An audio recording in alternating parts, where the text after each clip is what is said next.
పార్టీకి సంబంధం లేకుండా నేను వ్యక్తిగతంగా వాళ్ళకి నా సపోర్ట్ ఇస్తాను. It could be my uncle Pawan Kalyan.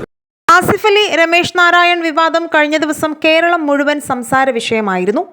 ആസിഫിനെ അപമാനിച്ചു എന്നതിലുപരി ഈ വിഷയത്തെ പലരും വർഗീയപരമാക്കാൻ ശ്രമിച്ചപ്പോൾ നടൻ ആസിഫ് അലി തന്നെ രംഗത്ത് വന്ന തനിക്ക് ഒരു പ്രശ്നവുമില്ലെന്നും രമേശ് സാറിൻ്റെ അന്നത്തെ അവസ്ഥ കാരണമാണ് അങ്ങനെ സംഭവിച്ചതെന്നും പറഞ്ഞിരുന്നു. എന്നാൽ ഈ വിഷയത്തിൽ സൗത്ത് ഇന്ത്യൻ സൂപ്പർ താരം അല്ലു അർജുനും പറയാനുണ്ട് ചിലത്. ആസിഫ് അലിയെ രമേശ് നാരായണാണ് അപമാനിച്ചതെങ്കിൽ അല്ലുവിനെ സമാനമായി അപമാനിച്ചത് സൗത്ത് ഇന്ത്യ സൂപ്പർ നടിയാണ്. വീഡിയോ ഒന്ന് കണ്ടിട്ട് വരാം.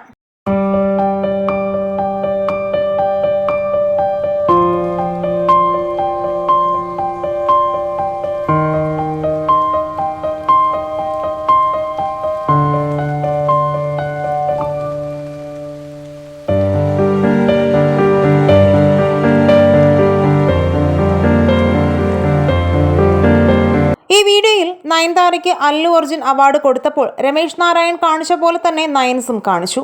തൻ്റെ ഭർത്താവിൻ്റെ കയ്യിൽ നിന്നും അവാർഡ് വാങ്ങാനാണ് തനിക്കിഷ്ടമെന്നും പറഞ്ഞ് വിഘ്നേഷിനെ സ്റ്റേജിൽ വിളിക്കുകയും നടൻ അല്ലു അർജുൻ ശരിക്കും അപമാനിതനാവുകയും ഉണ്ടായി.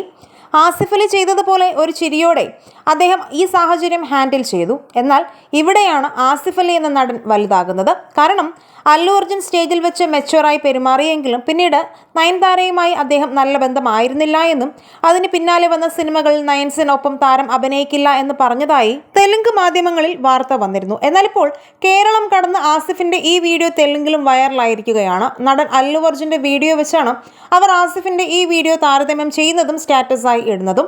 നിങ്ങൾക്ക് ആസിഫ് അലിയെ ഇഷ്ടമാണെങ്കിൽ ഐ ലൈക്ക് ആസിഫ് എന്ന് കമന്റ് ചെയ്യുക. വീഡിയോ ലൈക്ക് ഷെയർ ചെയ്യാനും ചാനൽ സബ്സ്ക്രൈബ് ചെയ്യാനും മറക്കല്ലേ ഫ്രണ്ട്സ്.